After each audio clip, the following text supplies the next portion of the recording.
그러니까 아주 초급자 분들을 위한 물건입니다. 여러분들 여기서 요즘에 단타를 치시는 분들 계세요 혹시? 경매로 지금 낙찰을 해가지고 낙찰 받으신 적 있으세요? 최근에? 새우 목표가 어떻게 되시나요? 1,000 정도?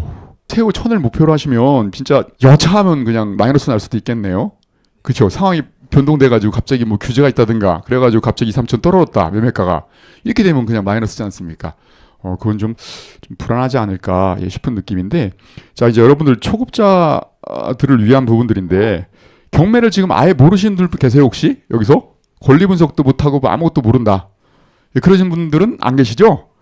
제 강의를 들은 분들은 대부분들 되게 수준이 높을 텐데 좀 공부를 하고 들어가야 되는 건가 이렇게 스트레스가 좀 있으신 것 같아요. 근데 그렇게 생각하실 필요는 없겠고요. 아무리 어려운 것들도 되게 쉽게 설명을 제가 드리니까.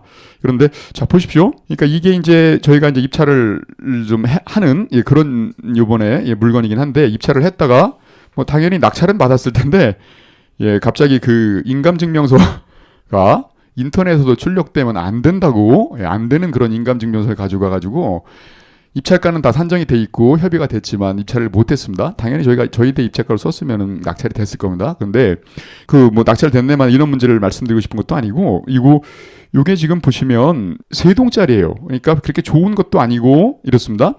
그런데 여러분들이 이제 한 번쯤은 느끼셔야 될 부분들은, 저희 아나스클럽은 이제 새우 최소 3천만 원 정도를 목표로 해서 뭐 안전마진 두고 뭐 이렇게 이제 접근들을 하는데, 그런데 이 물건 되게 좀 속된 말로 좀 후져 보이고 그런데도 이거를 가지고 새우 1억 정도를 달성할 수 있는 것들인데, 이런 물건을 간단하게 3개월 만에. 근데 사람들은 이제 많이 놓치고 둘 있는 거죠. 지금 이제 서울권 시장이 이제 상승세를 탈 것이다라고 이제 물론 예측이 가능했었어야만 되는 부분이긴 합니다. 근데 이제 서울권 시장이 강남권을 중심으로 상승을 하게 되면 당연히 이제 마용성으로 번지게 될 것이고, 그렇게 되면 반드시 갭매우기는 일어납니다. 그러니까 뭐 아무리 뭐 강북구 노도광이라 하더라도 결론적으로는 갭매우기를 하고 마무리를 해요. 그리고 가장 먼저 상승을 시작했던 강남권이 가장 먼저 거꾸러지고요. 그러니까 마르고 닳도록 상승하고 마르고 닳도록 떨어지는 데는 없다, 이렇게 보시면 됩니다. 우리 인생과 마찬가지겠죠. 그러니까 아무튼 뭐 그런데 이 물건 같은 경우들 이제 권리 분석을 한번 해보시자고요. 나는 초보인데 정말로 뭐 경매를 뭐 들어가야 될지 말아야 될지 뭐 이거 뭐 컨설팅을 맡게 될지 잘 모르겠다, 권리 분석을 못해서. 그런 분들은 권리 분석은 이렇게 한다 그랬죠. 별거 없습니다. 등기된 부동산에 관한 권리 중 효력이 소멸되지 아니하는 것, 여기 이제 이렇게 되게 많죠. 등기된 부동산의 권리를 쭉 나열해 놓은 것들인데, 한국자산관리공사에서 저당권이 8억 3천만 원, 뭐 세무서 이거는 국세겠고, 요 관악구에서 압류한 거는 지방세겠고, 이렇게 이제 지저분한 이런 권리들이 물건 명세서를 봤을 때 여기가 이제 공란으로 돼 있다.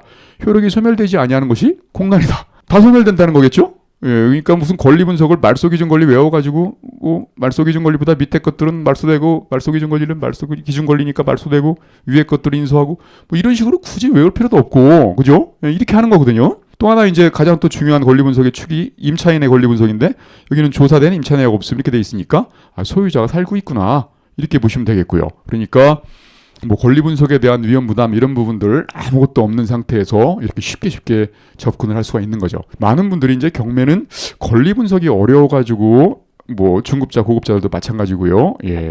쉽지 않고 위험하다라고 생각하시겠습니다만은, 이 물건 명세서에서 안내하는 대로 따라가기만 하면 아무런 문제가 없다. 또 이제 특별하게 인수할 것들이 있다고 해주면 이렇게 비고란에 해주는데, 신림동 우방아파트 관리사무소가 연체관리비 150만 원을 신고함. 저는 처음에는 이게 1억 5천만 원인 줄 알았습니다. 이걸 떠안기가 두려워서 못 들어가겠다라고 생각하지는 않으시겠죠? 여기 보시면 신림 우방아파트 관리사무소에서 유치권을 신고했는데 연체관리비 150여만 원이다, 이렇게 뭐 돼 있지 않습니까? 근데 이거는 유치권은 성립할 수 없을 것으로 판단된다. 집합 건물 자체로부터 발생한 채권이 아니기 때문에 결련성이 없어서 성립되지 않을 거로 보인다. 이게 돼 있지 않습니까? 근데 그 관리비는 이 해당 목적물로부터 발생한 채권이 맞기 때문에 관리비를 가지고 유치권을 행사할 수는 있어요. 여기처럼 집합 건물 자체로부터 발생한 채권이 아니기 때문에 결련성이 없어도 유치권 성립할 수 없다, 이게 아니라는 거죠. 다만 여기 지금 소유자든 누구든 살고 있을 거지 않습니까? 점유가 없겠죠. 그죠? 유치권은 점유가 생명인데, 비록 채권은 저렇게 있다 하더라도 만약에 관리비 채권이 이게 150만 원이 아니라 무시할 수 없는 뭐 몇천만 원이라고 치자고요. 그런 경우도 있죠. 그랬을 때 이제 유치권을 신고했다 그러면 여러분들은 그냥 유치권 성립 안 된다? 라고 생각할 수는 없는 겁니다. 왜냐하면 관리비는 이 집합 건물로부터 발생한 채권이라고 대부분은 판단하고 있기 때문에 결련성은 있지만 점유는 임차인이든 소유자든 하고 있을 거니까 관리사무소가 관리비 연체했다고 막 무단으로 들어와서 점유하고 있지는 않을 거지 않습니까? 그랬기 때문에 유치권이 성립 안 할 뿐이다. 이렇게 알고 계시면 되겠고요. 그래서 이 물건들은 초보적으로 들어오셔도 아무런 문제가 없는 그런 물건들인데, 보시다시피 이제 여러분들 세후 1,000만 원 아까 목표로 하시고 이렇게 이제 진행들을 하신다고 하는데, 이게 시세가 얼마일 것 같으세요? 이거 시세가 지금 호가로 나온 거, 여기가 이제 백이동인데, 백이동이 이제 흔히 말하는 뻥뷰라고 해가지고 이 탁탁 트여 있지 않습니까? 앞뒤로. 그죠? 그래서 전망이 굉장히 좋고 이렇다 보니까 나름대로 국민 평형인 25평 전용 면적이니까 32평대고 괜찮단 말입니다. 지금 이 백이동에 매물이 3개가 나와 있는데 다 8억 5천이에요. 시세가요. 그런 상태라고 한다 그러면 실질적으로 이제 소유자가 2013년부터 살아왔고 임차인은 없었으니까 인테리어는 제대로 하지 못했겠구나라는 생각을 할 수 있어야겠죠. 우리는 그런 상태에서 인테리어를 한 2천에서 한 3천 정도 들여가지고 올수리까지는 아니어도 진짜 효율적으로 깔끔하게만 해주면 8억 5천까지는 우리가 최선 순위로 팔릴 수 있겠네. 다른 것들은 인테리어가 좀 덜 돼 있다는 전제하에서요. 원래 시세는 8억 5천이라고 한다고 치게 되면은 인테리어가 안 돼 있으면 한 8억 정도 라고 생각을 하고 접근을 하는데, 한 2, 3천 들여가지고 8억 5천까지 팔 수 있으면, 그리고 무엇보다도 공인중개사가 인테리어가 돼 있으니까 먼저 소개를 해주고 그럴 거지 않습니까? 이게 지금 뭐 층이나 이런 것들, 뭐 층, 라인 이런 것들은 나무랄 데가 없으니까 그렇게만 대준다고 한다 그러면 최소한 8억 5천대. 그리고 지금은 서울권 시장이 이제 경기가 안 좋다 보니까 뭐 지금 이렇게 갑작스럽게 뭐 탄핵도 일어나고 이런 돌발적인 변수가 생겨가지고 또 다시 거래 절벽이 왔지만, 지금은 이제 다시 이제 뜨는 분위기이기 때문에 여기도 좀 조만간에 갭매기가 들어올 거다라고 생각하면 거래가 없던 지역이라 하더라도 거래가 생길 수 있겠다. 이런 생각으로 접근을 하시게 되면 두려워하지 말고요. 그러면 뭐 인테리어 해서 8억 5천에 팔 수 있다고 치게 되면 7억에 받았다고 치자고요. 우리가 7억에 받게 되면 뭐 인테리어까지 비용 쳐가지고 한 7억 한 3천 이렇게 되고, 여기서 8억 5천 이상 팔았다라고 하게 되면은 차익이 1억 2천 이상 좀 더 올라가 준다라고 해서 차익이 한 1억 5천 이상 났다. 그러면 세금 빼고도 1억 정도의 수익을 올릴 수 있는 그런 물건이죠.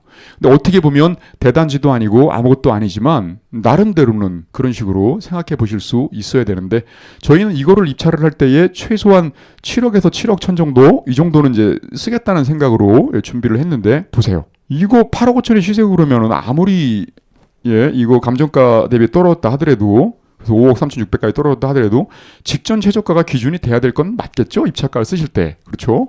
그래서 최소한 뭐 7억은 넘기겠다. 그래서 뭐 저희는 7억 천 정도까지도 예상을 했었었는데, 이 6억 7천 정도에 낙찰이 됐고, 그럼 3천만 원 들여가지고 인테리어 아주 삐까뻔쩍하게 해주고, 그러면 이제 그 매물 중에서 이게 제일 먼저 거래가 될 거고, 이렇게 되면 8억 5천에 팔게 되면 차익이 무려 1억 5천입니다. 지금은 여러분들이 거래가 없으니까 저게 세계 세대밖에 안 되는데 이런 느낌이겠습니다만은, 시장의 흐름들을 제대로 보실 줄만 안다면 세계 세대밖에 안 되는데 이런 느낌이겠습니다만은, 시장의 흐름들을 제대로 보실 줄만 안다면 충분히 거래되겠네 이거. 왜냐하면 입지가 나쁘진 않거든요. 이런 느낌이다 보니까 충분히 거래는 되겠다라는 느낌.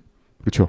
그 1,000만 원으로 진행 목표를 하시는 거 그런 것보다는 이렇게 부동산의 흐름과 이런 부분들을 잘 보시면서 이런 물건이 발견이 되면 두려움 없이 한번 입찰해 보시는 거.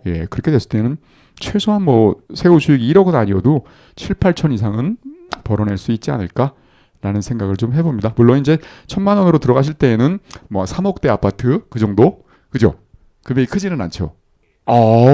그 정도면 괜찮네요. 지방이요?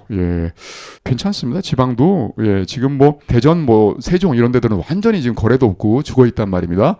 근데도 뭐, 대전, 세종 쪽에서 나름대로 이제 그 경쟁이 없으니까 아주 많이 싸게 받아가지고 아주 많이 싸게 내놓는 거죠. 그럼 팔리거든요?